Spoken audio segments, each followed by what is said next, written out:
Biting the flow comes sense, but loss.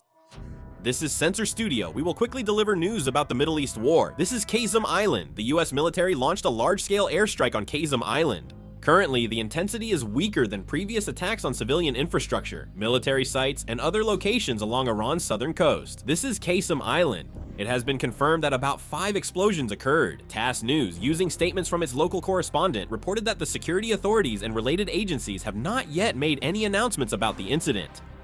It was also added that no information has been released regarding the potential scale of damage or the number of casualties.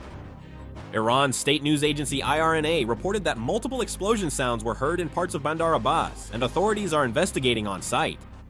This is the Kurdistan region of Iraq. It's over Erbil. Drones are being intercepted here. This is Erbil, Iraq. The operation of the CRM system was observed over Erbil. Footage shows the aftermath of an Iranian drone interception northeast of Erbil, Iraq. This is Erbil, Iraq. An Iranian drone crashed, causing a large explosion. The damage extent is still unknown. Kiryat Shmona is in northern Israel, where an interceptor missile was launched.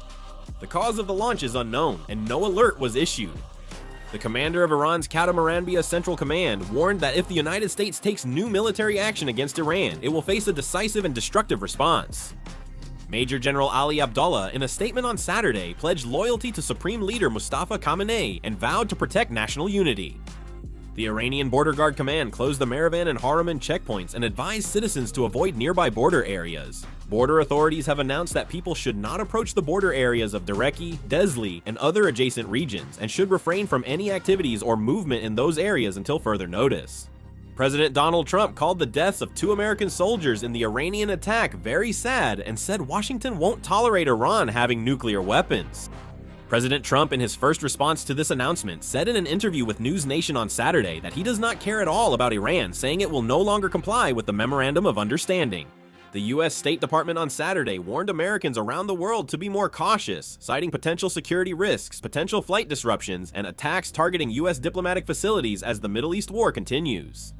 Saudi Arabia's foreign minister, Prince Faisal bin Farhan, and Kuwait's foreign minister, Jarrah Jaber al-Ahmad al-Sabah, discussed regional developments and efforts to maintain security and stability in both countries during a phone call, according to Saudi press agency.